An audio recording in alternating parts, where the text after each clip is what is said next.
Fala galerinha, tudo bem? Aqui é o professor Ricardo de História, tá? Nós vamos dar início hoje a uma sequência de aulas gravadas que serão disponibilizadas para vocês no canal de Ciências Humanas da nossa escola Paulo Benevides no YouTube. Terão aulas de História, Geografia, Filosofia, Sociologia, tá certo? E aí vocês vão poder dar continuidade aos estudos de vocês e, consequentemente, a preparação para o vestibular. Hoje nós teremos a nossa primeira aula, será sobre Guerra Fria, o tema será Guerra Fria. Se vocês tiverem dúvidas, perguntas, como a aula é gravada, vocês podem perguntar lá no canal, tá? Nos comentários. E assim que eu tiver um tempinho, eu dou uma olhada, vou tirando as dúvidas, tá certo? Para a aula ficar mais bacana, ficar melhor de vocês compreenderem, eu preparei aqui uma sequência de slides, vocês podem acompanhar, tá certo? E aí, como eu disse, o tema vai ser Guerra Fria. O que é que nós vamos abordar nessa aula de hoje, tá certo? Alguns temas serão abordados, como a Guerra Fria em si, que foi esse conflito entre Estados Unidos e União Soviética, e alguns desdobramentos dela, como a Revolução Cubana, a Revolução Comunista na China, a Guerra das Coreias, a Guerra do Vietnã e o fim da União Soviética, que consequentemente, deu fim ao conflito, né? O que foi a Guerra Fria? A Guerra Fria ela é um conflito que teve início logo após o término da Segunda Guerra Mundial, em 1945. Estados Unidos e União Soviética emergiram como potências mundiais, potências tanto econômicas como militar, tá? Principalmente Estados Unidos em termos de potência econômica, mas a União Soviética também em termos de potência militar. E aí o que vai acontecer? Nós teremos os Estados Unidos representando o capitalismo e a União Soviética representando o socialismo. O que é que ambos os países queriam, né? A Guerra Fria, ela vai ser um conflito ideológico e geopolítico. Ideológico por quê? Conflito de ideias, né? Os Estados Unidos queria impor o seu modelo, que era um modelo capitalista. Ele tinha como objetivo que o máximo de países aderissem a esse modelo, né? E a União Soviética, o seu modelo ideológico, né, que seria o socialismo.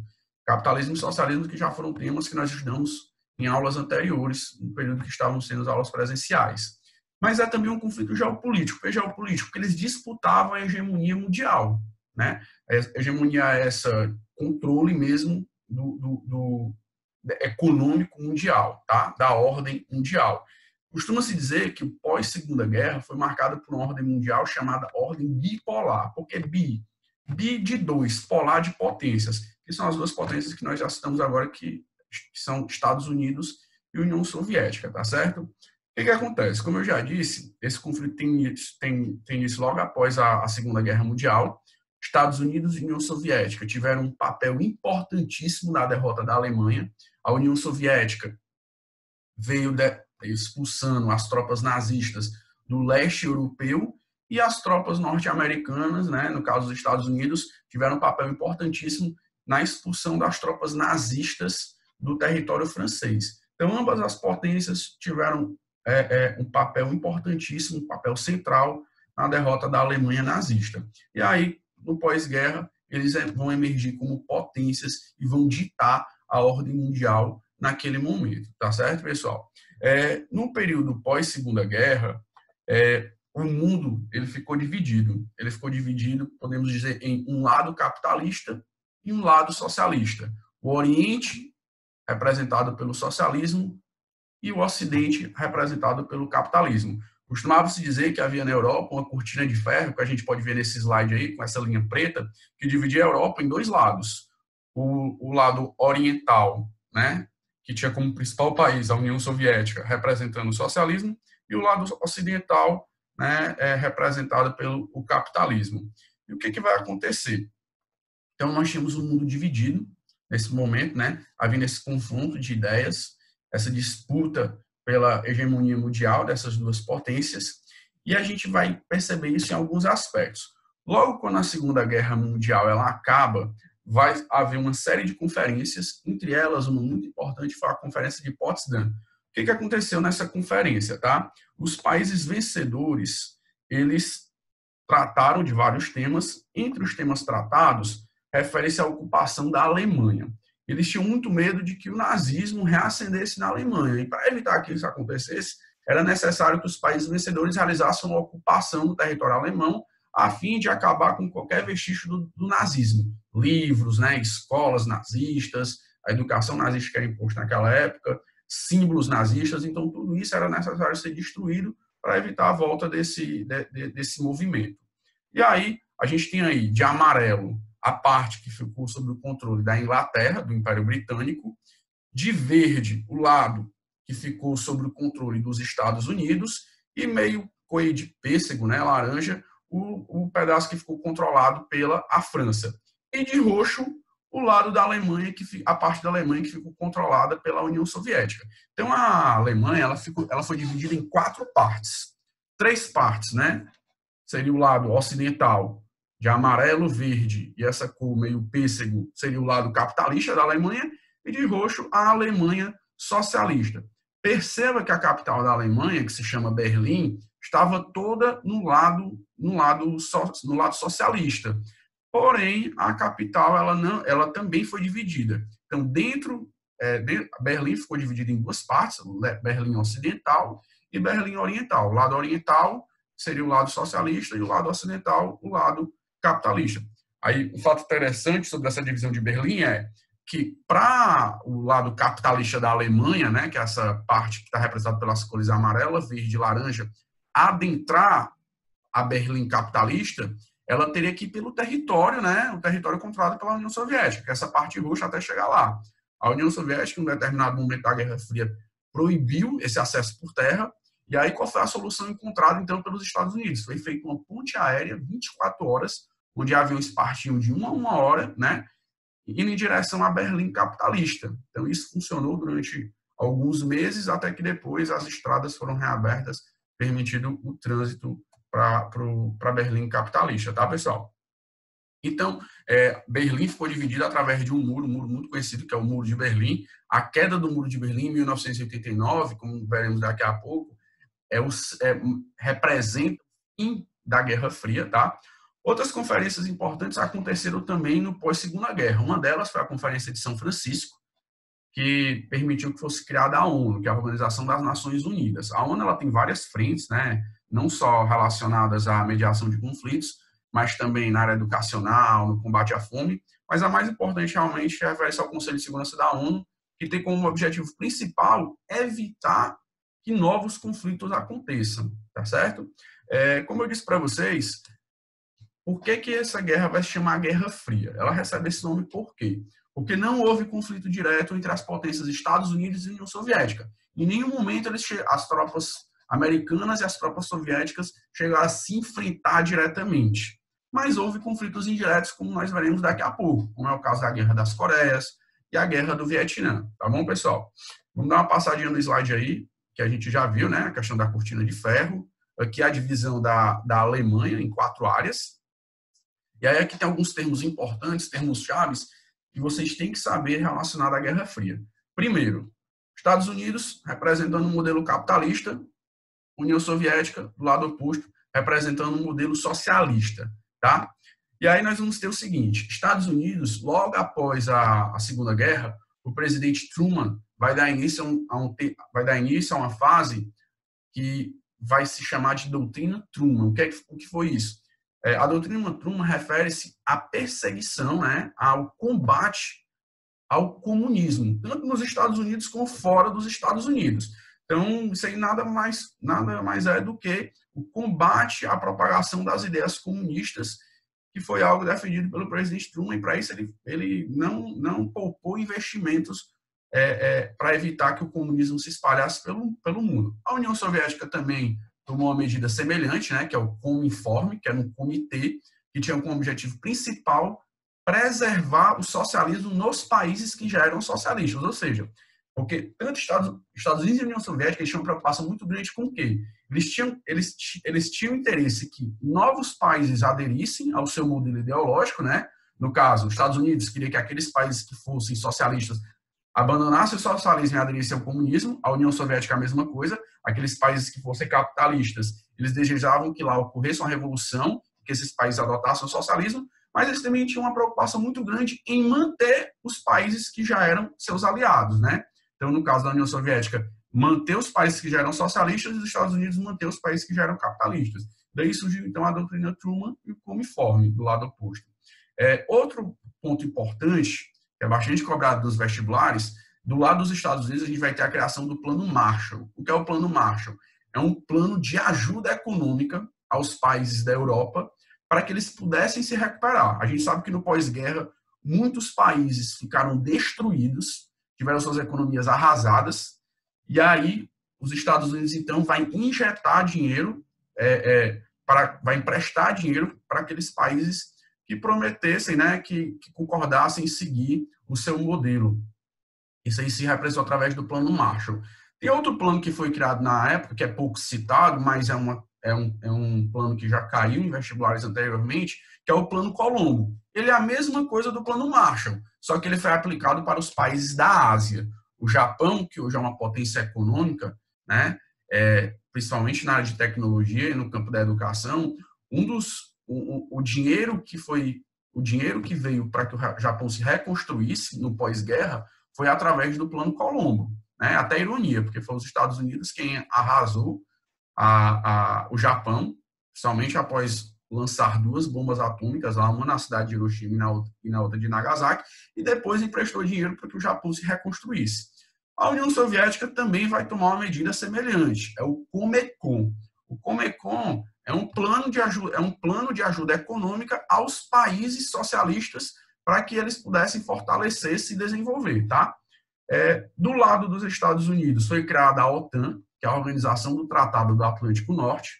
Essa organização é uma organização militar que tinha como objetivo preservar o capitalismo nos países aliados, nos países membros. Então, qualquer princípio de revolução comunista que viesse a ocorrer num país socialista, as tropas da OTAN intervinham de modo a não permitir que aquele movimento avançasse.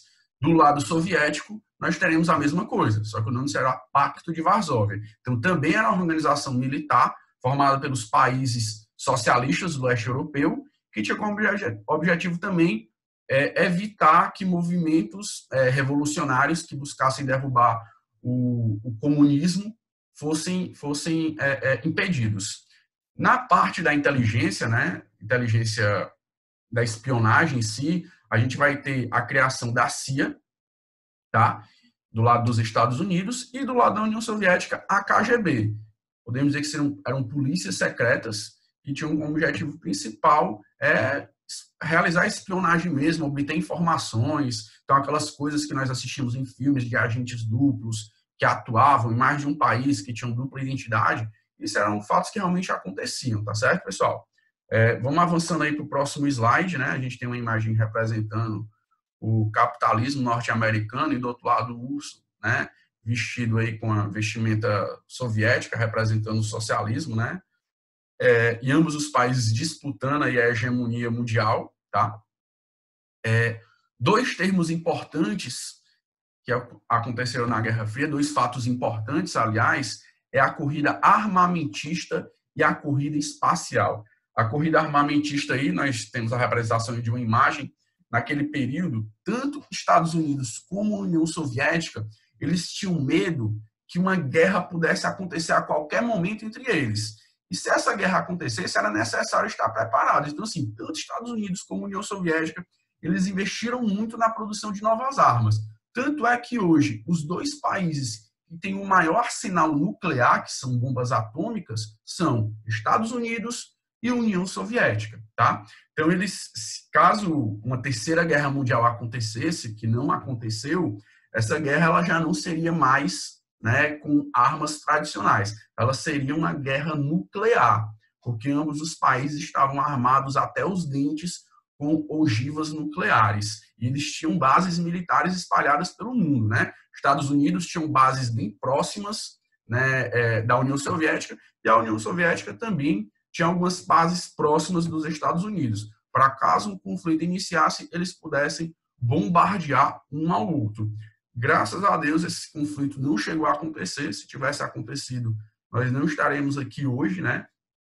Porque uma guerra nuclear muito provavelmente levaria quase à extinção aí da raça humana.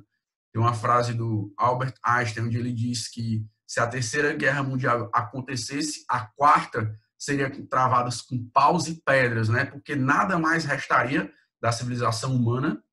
Praticamente o mundo inteiro seria arrasado. Outro termo muito importante da Guerra Fria é a corrida espacial, né? Ambos os países, naquele momento, eles, até para poder eles propagarem, né, a imagem deles, fazer uma boa propaganda, e uma ótima forma de fazer uma propaganda era mostrar o seu avanço tecnológico. E como mostrar esse avanço tecnológico naquele período? Uma forma excelente de fazer isso seria ganhando a corrida espacial. O que seria essa corrida espacial? Literalmente é o homem chegar ao espaço e posteriormente à Lua. Então, naquele período, Estados Unidos e União Soviética, eles investiram muito para alcançar esse objetivo. Próximo slide aqui, a gente vai ver um pouquinho a linha cronológica aí dessa corrida espacial. A União Soviética, ela parte na frente da corrida espacial. Em outubro de 57, ela lança o primeiro satélite artificial, tá? Em novembro de 57 ainda, ela lança o primeiro ser vivo à órbita, né? No caso, foi uma cachorrinha chamada Laika. Ela vai só com passagem de ida, infelizmente. Mais tarde, o primeiro homem também vai ao espaço, e ele é soviético, Yuri Gagarin.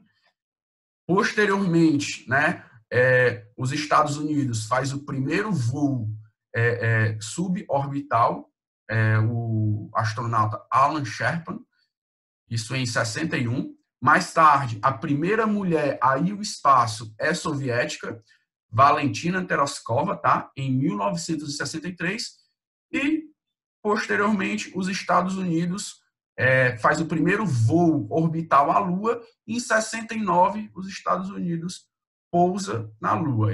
Três astronautas vão conseguir pousar no solo lunar e, posteriormente, retornar para a Terra. E aí, dando, então, a entender que os Estados Unidos venceu a corrida espacial. Isso representou, isso teve um papel muito importante na propaganda norte-americana, porque o país que ganhasse a corrida espacial estaria transmitindo que mensagem? Que era um país avançado tecnologicamente. Consequentemente, outros países iriam querer se espelhar nele e adotar o seu modelo. Então, isso foi muito importante para que os Estados Unidos, né, pudesse propagar a sua ideologia. Aqui tem um slide relacionado às ditaduras na América Latina. A gente não vai aprofundar essas ditaduras agora.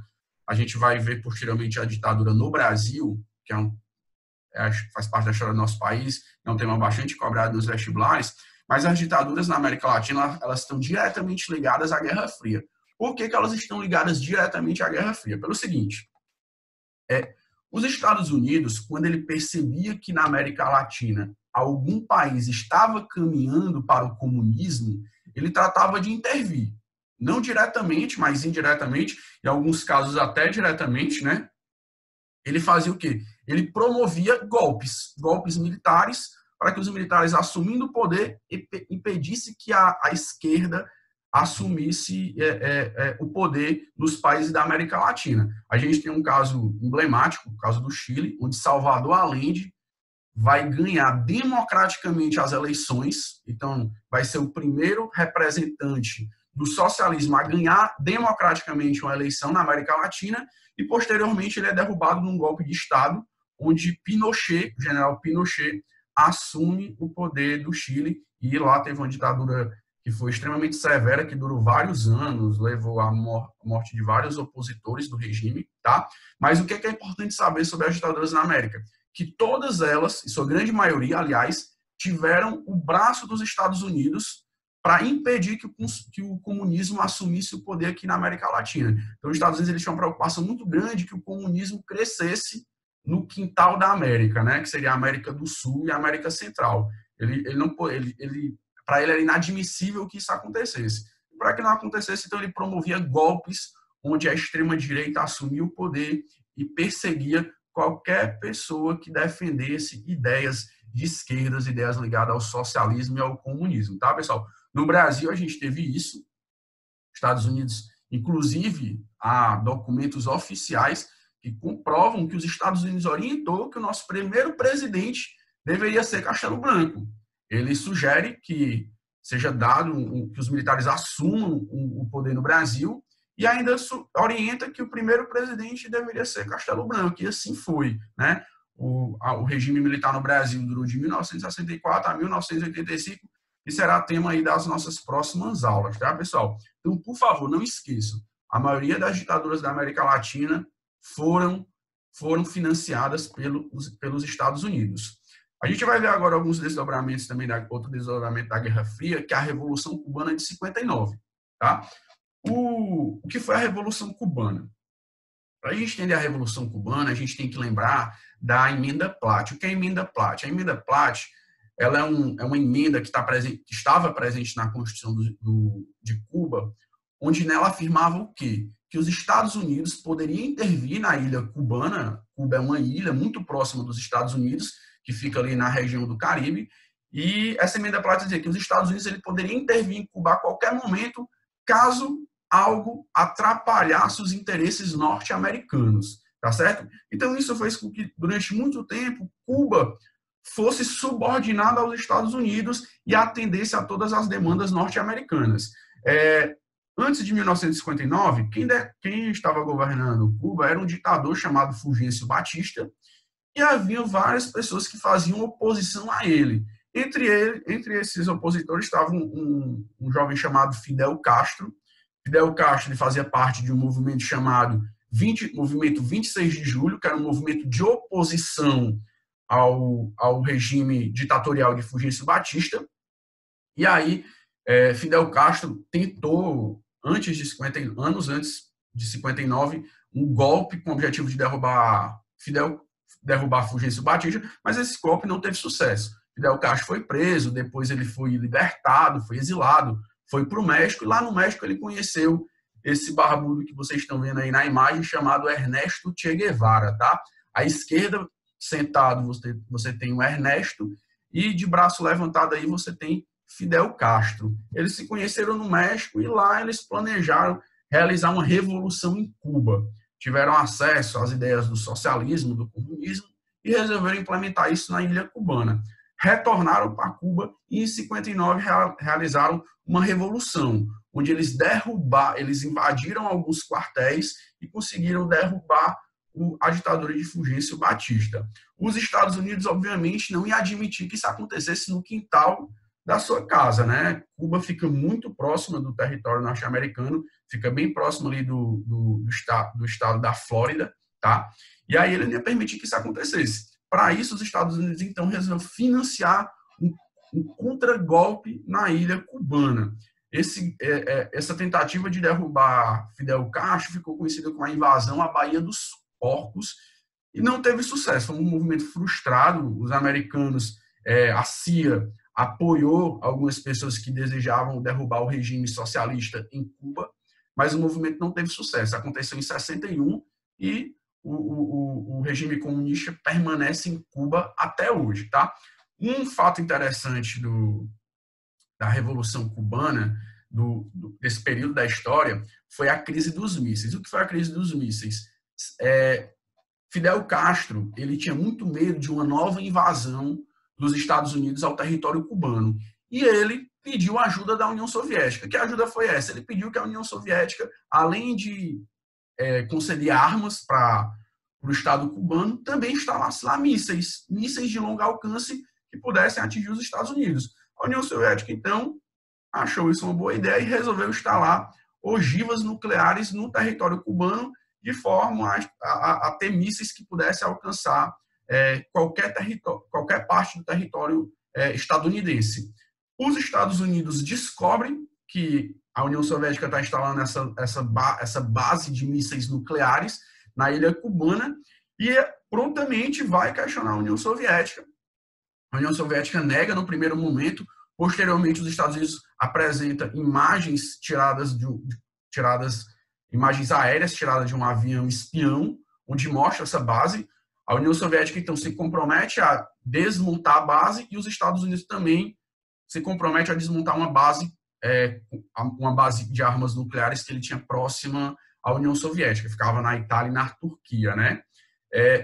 Mas, como consequência, os Estados Unidos impôs um embargo, na verdade não impôs um embargo, esse embargo já existia desde 1960, mas ele tornou esse embargo mais duro à União Soviética, que era um embargo econômico, onde os Estados Unidos deixavam de comercializar uma série de produtos com Cuba e os países aliados dos Estados Unidos também ficavam proibidos de comercializar. Ao longo dos anos, esse embargo foi se tornando cada vez mais rígido.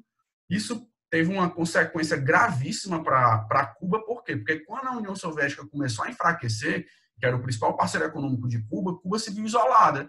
E isso fez com que ela ficasse atrasada tecnologicamente falando. Então, assim, hoje Cuba ele tem vários aspectos positivos, principalmente na educação. A taxa de analfabetismo é praticamente zero, né? O sistema de saúde lá é acessível a todos, é um sistema de saúde que é conhecido mundialmente, tá? A questão da medicina cubana. Porém, tecnologicamente falando, eles estacionaram no tempo, mas isso se deve ao fato do embargo econômico. O presidente Barack Obama, durante seu mandato, tentou reaproximar, né, Estados Unidos de Cuba, até porque muitos empresários norte-americanos têm interesse em investir na ilha cubana, só que o governo Trump novamente cortou relações com Cuba, tá certo, pessoal? Outro fato importante, aqui é a imagenzinha, né, esqueci de falar, a imagenzinha representando essa crise dos mísseis. A gente tem aí os Estados Unidos de um lado carregando o míssil, a União Soviética do outro, e aqui os dois líderes, né, do lado direito, presidente norte-americano, do outro lado o líder soviético, sentado em cima dos mísseis, cada líder pronto para apertar o botão e explodir o seu rival, né?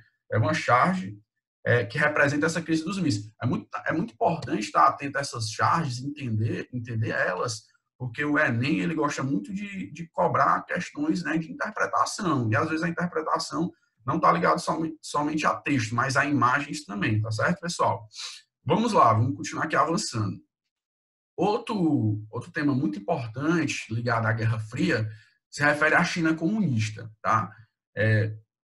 Vocês podem estar se perguntando, a China é comunista? Eu, particularmente, não considero hoje a China um país comunista. Ao meu ver, ela é uma ditadura, né, que se esconde através de um véu, né, chamado Partido Comunista, onde ela se diz ser um partido comunista, mas foge totalmente disso, tendo em vista que seus trabalhadores lá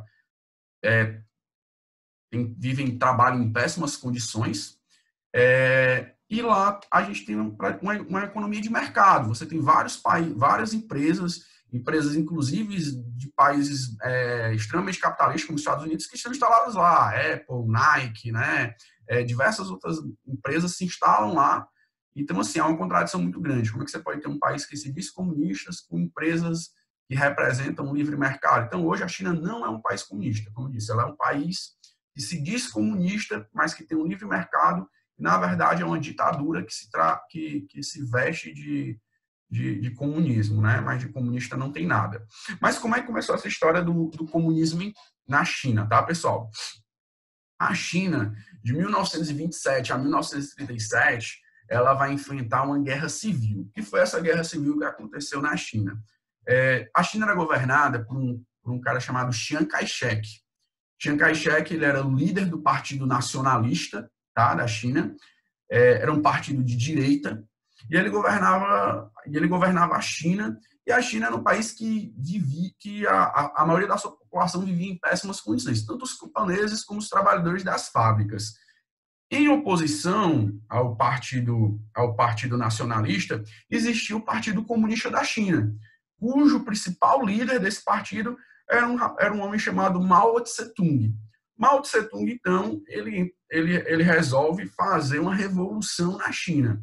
Para isso, ele monta um exército chamado Exército Popular, né? Onde ele vai marchar por toda a China e reunir esse exército com o objetivo de fazer uma revolução. O exército de Chiang Kai-shek, chamado de Exército Nacionalista, vai entrar em confronto com o exército comunista. Tem-se início, então, essa guerra civil em 1927 e ela para em 37. Por que ela para em 37? Porque o Japão invade a China. O Japão invade a China e começa a guerra sino-japonesa, né? A gente sabe que o Japão, na Segunda Guerra Mundial, ele lutou ao lado da Alemanha e da Itália. E aí o Japão ele tinha planos expansionistas. E um dos locais que ele desejava expandir o seu território era a China. E aí o que vai acontecer? Ele invade a China em 37, tem início então a guerra entre China e Japão. O Exército Popular Comunista e o Exército Nacionalista se unem então para combater os japoneses. Em 45, com o fim da guerra contra os japoneses, o Exército Popular Comunista e o Exército Nacionalista voltam a se enfrentar. O Exército Nacionalista vai estar bem mais fraco, vai receber o apoio dos Estados Unidos, porém, o Exército Popular Comunista da China, com o apoio da União Soviética, consegue derrotar, né, as tropas de Chiang Kai-shek. Chiang Kai-shek, então, foge para uma ilha chamada Taiwan. Taiwan pertencia à China, né? Hoje Taiwan é um país.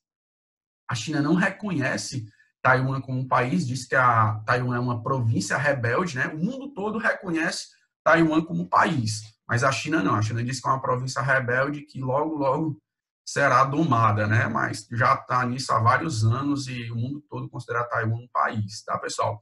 E aí a China, então, vira um país comunista, a China continental. Em 49, então, tem-se a Revolução e Mao Tse-tung vai assumir. Empresas serão estatizadas, será feita a reforma agrária, tá? Vão ser feitos planos econômicos, né, ligados à economia planificada, que está relacionada ao socialismo, e a China realmente ela começa a prosperar e avançar, tá? Mao Tse-tung, ele deu início também a uma revolução cultural. O que era a revolução cultural? Não bastava apenas, né, o Partido Comunista assumir o poder. Tinha-se que se propagar as ideias do comunismo dentro da China. Para isso, Mao Tse-tung produz um livro chamado Livro Vermelho, né? É o livro mais vendido do mundo. Você nunca deve ter ouvido, provavelmente você nunca ouviu falar dele. Como é que ele é o mais vendido do mundo, professor? Porque a população da China é a maior população do mundo. E é obrigatório as pessoas terem esse livro lá. Então, esse livro vermelho, ele vai conter as ideias do comunismo chinês, tá? E aí o Mao Tse-tung vai criar um exército de jovens que vão ter como papel principal impor as ideias do comunismo chinês. É importante saber que o comunismo chinês ele não é igual ao comunismo soviético. Ele tinha algumas diferenças. O Mao Tse-tung ele não concordava com algumas ideias do comunismo soviético, principalmente no que se refere à burocracia e ao estilo de vida que os burocratas soviéticos levavam, ele não concordava com isso, tá? Então ele propôs um comunismo um pouco diferente do comunismo vivido na União Soviética. Durante muito tempo eles foram aliados, mas depois houve um rompimento, tá certo? O que permitiu depois que os Estados Unidos se aproximassem da China e afastassem a influência soviética desse país, tá, pessoal? Posteriormente, vocês vão estudar em geografia como é que é possível a China se dizer comunista e ter empresas privadas, né, norte-americanas atuando lá. Recentemente, né, há alguns anos já, que a China criou em seu país um negócio chamado ZEE. O que é isso? Zonas Econômicas Especiais. Essas zonas econômicas especiais são áreas do território chinês onde é permitido existir o livre mercado, tá bom? Vamos avançar aí, né? Agora o próximo tema que eu quero ver com vocês aqui é a Guerra da Coreia, que também é um desdobramento da Guerra Fria. Lembra que no começo eu falei para vocês que não houve conflito direto entre Estados Unidos e União Soviética? Não houve conflitos diretos, mas aconteceram conflitos indiretos. Um dos conflitos indiretos que aconteceram foi a Guerra da Coreia, tá? O que foi a Guerra da Coreia? Né? A Coreia, durante muito tempo, ela foi dominada pelos japoneses. Os japoneses invadiram a Coreia em 1910 e lá ficaram até 1945, né, até o final da Segunda Guerra Mundial. Lembre, não se esqueçam, o Japão, pessoal, é um país formado por 4 pequenas ilhas, né? Hokkaido, Honshu, Shikoku e Kyushu, é o nome das 4 ilhas japonesas. São 4 pequenas ilhas. O Japão é um país montanhoso, em sua maior parte, né? Um país de planalto, aliás, e ele tem pouca matéria-prima, né? Então, para que ele pudesse avançar, né, as suas indústrias pudessem prosperar, ele precisava ter matéria-prima para abastecê-las. Como ele não as encontrava em seu território, o Japão ele tinha a necessidade de buscar isso fora. E aí ele tinha, então, que invadir outros países. Um dos países que ele invadiu foi a Coreia em 1910, e lá ele ficou até 1945. Quando acabou a Segunda Guerra Mundial e a Alemanha foi derrotada juntamente com a Itália e o Japão, na Conferência de Potsdam, os japoneses foram expulsos de lá, né? Ficou decidido que os japoneses sairiam de lá, e a Coreia foi dividida, né? Ela foi dividida em 2 lados. Vocês podem ver aí, ao norte vai se ter a Coreia do Norte, onde nela você vai ter um governo comunista, tá? E ao sul, a Coreia do Sul, onde lá vai se estabelecer um governo capitalista. Inicialmente, quem vai ocupar a Coreia do Norte é a União Soviética e ao sul e a Coreia do Sul os Estados Unidos. A Coreia do Norte, ela tinha muita vontade de invadir a Coreia do Sul e estabelecer o comunismo em todo o país. E aí o que vai acontecer? Em 1950, a Coreia do Norte invade a Coreia do Sul com o apoio da China, né? O exército chinês, havia muitos coreanos que faziam parte das tropas chinesas. Então, esses coreanos que faziam parte das tropas chinesas, eles resolvem, então, apoiar a invasão da Coreia do Norte à Coreia do Sul. A União Soviética também apoia, como? Não mandando soldados, mas permitindo que, atuando na parte de logística, né? Mandando suprimentos, armas. E aí, em 1950, a gente tem aqui um mapazinho que vai mostrar essa linha cronológica da Guerra da Coreia. Em 1950, você tem aí de vermelho a Coreia do Norte, ela resolve invadir a Coreia do Sul, que é essa parte em azul, tá?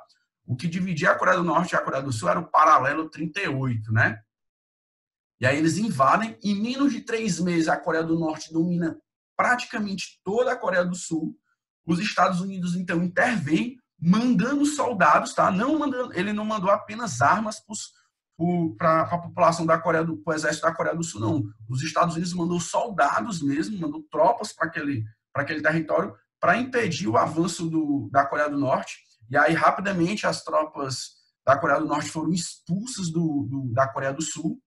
Mais tarde, a União Soviética e a China, né? Principalmente a China. A China, você pode ver pelo slide anterior, que logo acima da Coreia do Norte nós temos a China. Então, quando os Estados Unidos entram na guerra, aqui de azul, né? Você tem no terceiro quadrinho, quando os Estados Unidos entram na guerra e expulsa as tropas comunistas, né, da Coreia do Sul e avança sobre o território da Coreia do Norte, a China tinha um medo muito grande que as tropas americanas invadissem também a China.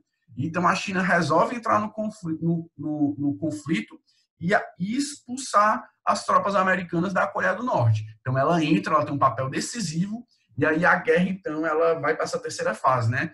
Que é a fase em que a China entra e afasta as tropas americanas e entra-se num equilíbrio. E aí, em julho de 1951, a gente vai ter, então, um equilíbrio dessa guerra, permanece a divisão. Hoje, existe um tratado, né? Não um tratado de paz, mas um tratado aí de cessar-fogo entre os países. Teoricamente, a Coreia do Norte e a Coreia do Sul ainda estão em guerra, teoricamente, né? Vez ou outra, a Coreia do Norte faz algumas manobras militares ali no Mar Amarelo, no Mar do Leste, para poder mostrar o seu poder, faz teste com mísseis de longo alcance, para poder tentar mostrar o seu poder militar, né, para a Coreia do Sul, mas há muito tempo que não há nenhum tipo de confronto direto entre eles. O atual presidente dos Estados Unidos, Donald Trump, vem tentando aí traçar um acordo diplomático entre Coreia do Norte e Coreia do Sul, né, de forma que seja assinado um tratado de paz. Se ele conseguir isso, vai ser um feito na história. Acho muito difícil acontecer, mas ele vem tentando costurar esse acordo, tá? Enfim, Coreia do Norte, a Guerra das Coreias é isso que vocês precisam saber, tá, pessoal? É um desdobramento também da Guerra Fria, né? Com participação direta aí das tropas americanas. Aí algumas imagens que representam a Guerra das Coreias, tá? Outro conflito muito importante, outro desdobramento muito importante da Guerra Fria vai ser a Guerra do Vietnã, que vai acontecer de 1959 a 1975. Vai ser essa Guerra do Vietnã. O Vietnã, pessoal, durante muito tempo, ele também foi controlado por tropas. Então, assim, durante muito tempo, o Vietnã ele foi um protetorado francês, uma colônia francesa, né? Ela era controlada pelo governo francês. O Vietnã, então, dá início a uma luta pela independência, chamada de Guerra da Indochina, tá? E aí, quando acaba a Segunda Guerra Mundial, a França está destruída, ela não tinha a menor condição de manter suas colônias, e aí essas colônias aproveitaram, então, para conseguir sua independência. O Vietnã conseguiu, porém, houve uma disputa entre Estados Unidos e União Soviética para ver qual modelo o Vietnã iria adotar. Aí o que é que vai acontecer? O Vietnã do Norte, até por uma proximidade da China, né, apesar de que eles não tinham tanta simpatia pelo governo chinês, eles vão adotar o comunismo, e o Vietnã do Sul, ocupado por tropas americanas, vai adotar o socialismo. O que vai acontecer? O Vietnã do Norte, assim como aconteceu com a Coreia do Norte, resolve invadir o Vietnã do Sul, até porque a maioria da população vietnamita apoiava a adoção de um regime comunista, socialista, né? E aí o Vietnã do Norte invade o Vietnã do Sul com o objetivo de levar o socialismo para todo o país. Os vietnamitas, né, ou vietcongos, como eram chamados, eram guerrilheiros que adotavam táticas de guerrilhas em luta de selva, tá? Então, os americanos, ao ver o avanço dos vietcongos no Vietnã do Sul, os americanos mandam soldados para impedir esse avanço. Isso aí vai ser um dos maiores vexames do exército norte-americano. Por quê? Porque eles não vão conseguir conter esse avanço. Os vietcongos, eles adotavam táticas de guerrilha, lutavam na selva, eles conheciam o território, e os americanos literalmente levaram uma verdadeira surra, né, de camponeses armados, obviamente que treinados, né, eles foram treinados para aquilo, e foi um dos maiores vexames da história militar norte-americana. O fato interessante é que a gente tem um hábito de achar que os americanos têm grande experiência militar. Se a gente for analisar a história dos Estados Unidos, né, a primeira guerra que eles enfrentaram, a primeira grande guerra, vai ser a luta pela independência em si, contra a Inglaterra. Posteriormente, a Guerra Civil, que foi uma guerra entre o norte dos Estados Unidos e o sul dos Estados Unidos, por conta do fim da escravidão. Na Primeira Guerra, os americanos não lutaram. Na Segunda Guerra, eles entram, né, mais ao final da guerra já. Vai ser praticamente na Segunda Guerra que os Estados Unidos queriam a sua primeira experiência. Então, assim, você pode se perguntar, como é que os americanos, então, levaram uma surra dos vietnamitas? Além do fato dos vietnamitas adotarem táticas de guerrilha, os americanos não tinham essa vasta experiência de guerra que outros países europeus tinham, por exemplo, né? E aí, os americanos, então, acabam levando essa verdadeira surra dos vietcongos, saem da guerra, batem em retirada, e os vietnamitas, os vietcongos ganham. Todo o Vietnã, então, passa a adotar o regime socialista, tá? A unificação do país, então, vai acontecer em 1976, tá certo, pessoal? Então, esse conflito aí durou de 1959 a 1975. A gente tem aqui imagem, né, do lado esquerdo, helicópteros norte-americanos trazendo soldados, bombardeando o território vietnamita, soldados marchando, entrando no Vietnã, tá? Aqui ao lado, essa imagem aqui, ela é emblemática, né? Crianças que foram atingidas por armas químicas. Essa garotinha que você está vendo aí, chorando, hoje ela trabalha na ONU, ela já é uma senhora hoje em dia, ela foi atingida por uma arma química, e essa arma química, ela causava uma queimação no corpo. Acredita-se que os próprios soldados americanos que a utilizaram não sabiam o que ela causava, né? E aí o que acontece? Ao verem as crianças desesperadas, eles jogaram água no corpo das crianças com o objetivo de aliviar, só que isso, né, acelerava o processo de queima, né, que não era visível aos olhos. Então trazia uma angústia, um desespero maior ainda. Hoje, como eu disse, ela trabalha na ONU, ela é representante da ONU, e ela tem boa parte do seu corpo queimado. Tá? Então, essa aqui é uma foto histórica, né, que representa bem esse conflito. Hoje é proibido o uso de armas biológicas e de armas químicas em qualquer conflito entre países, tá, pessoal? Para a gente poder finalizar, aí a gente vai ver, então, o fim da União Soviética. Que fatores levaram ao fim da União Soviética? Né? Eu alequei aqui alguns dos principais. Em 1953, a gente vai ter a morte de Joseph Stalin, que foi um ditador da União Soviética, ele governou literalmente com mão de ferro, né, a União Soviética. E aí, com sua morte, quem vai assumir o poder na União Soviética vai ser Nikita Khrushchev. Nikita Khrushchev, ao assumir o poder da União Soviética, ele vai dar início ao processo de desestalinização. O que é isso? Ele vai tentar acabar com aquela imagem que se tinha de Stalin, né, de grande líder, até por interesse próprio do Nikita de se promover, e para isso ele expôs vários documentos, né, que mostravam a corrupção de Stalin em seu governo. Isso acabou por enfraquecer muito o regime soviético, porque as pessoas viram, então, que o socialismo não era aquele mar de flores, né, que as pessoas que estavam responsáveis por administrar o Estado socialista, o Estado comunista soviético, elas também estavam mergulhadas em corrupção. Então, isso enfraqueceu muito a imagem que se tinha do comunismo soviético. Mais à frente, né, anos depois, a gente vai ter um outro governo que teve um papel muito importante também no enfraquecimento da União Soviética, que foi o governo de Mikhail Gorbachev. Mikhail Gorbachev ele vai tomar duas medidas que são importantíssimas. Uma delas é a perestroika e outra é o glasnost. O que é isso? A perestroika ela foi uma série de reformas econômicas que tinham como objetivo principal abrir o mercado soviético, permitir que empresas privadas tivessem maior atuação, que houvesse uma volta do livre mercado, né? Então isso foi aos poucos enfraquecendo o comunismo soviético, e o glasnost era uma série de reformas políticas, onde uma das principais reformas era a questão da transparência, que trouxe à tona também a corrupção que existia no Estado soviético. Então, isso tudo foi minando a imagem que havia do comunismo soviético, tá, pessoal? Em 1989, a gente vai ter a queda do Muro de Berlim, né? A gente tem aqui o Muro de Berlim na Alemanha, né, na capital da Alemanha, e aí esse dia aí é o dia da queda do muro. A gente tem as pessoas no Berlim Oriental e Berlim Ocidental.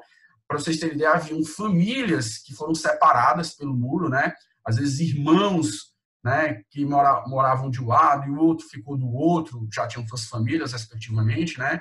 Cada um morava de um dos lados de Berlim, ficaram separados durante anos sem poder se ver. Então, somente com a queda do Muro de Berlim em 89 é que vai haver então esse acesso a essa integração de Berlim, tá, pessoal? O que vai acontecer? Então, 1989 ele representa simbolicamente o fim da Guerra Fria. Por que simbolicamente? Porque o principal símbolo da Guerra Fria era o Muro de Berlim. Então, com a queda do Muro de Berlim, teoricamente, é o fim desse conflito, tá? Aspectos que contribuíram para acelerar, né, essa queda da União Soviética, além da morte de Stalin, que eu já falei, o governo de Nikita e o governo de Mikhail Gorbachev. Que aspectos são esses? A União Soviética, o poder dela era muito centralizado. Não havia espaço para a democracia, para o debate político, né? Tudo era muito imposto por Moscou, que é onde estava o centro do poder da União Soviética. Então, o autoritarismo era muito grande. Isso levou as outras repúblicas soviéticas a cada vez mais ficarem satisfeitas com o regime soviético. Outro fator é o excesso de burocracia do Estado. O Estado soviético ele foi se tornando cada vez mais aparelhado, cada vez mais burocrático, o que impediu o avanço, né? Porque quando você tem um excesso de burocracia, isso impede que as coisas avancem, tudo é mais difícil.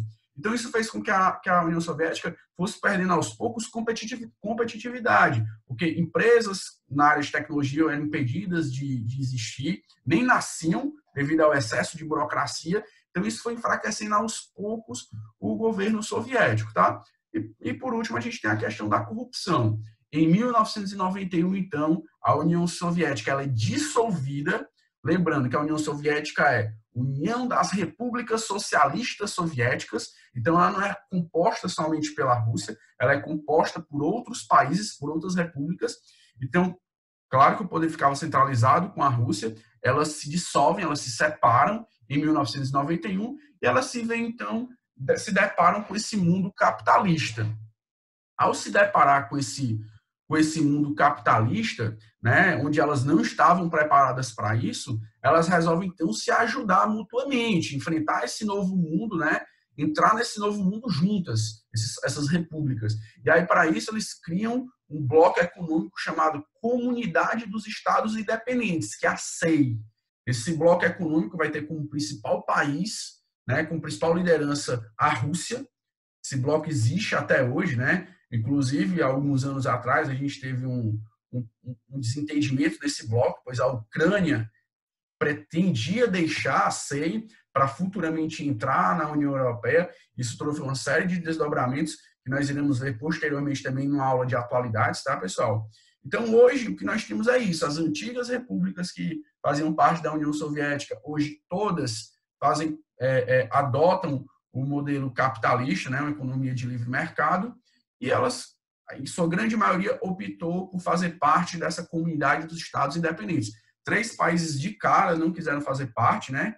São Estônia, Letônia, Lituânia. Outros depois também resolveram não participar. Mas a maioria permaneceu unida dentro desse bloco.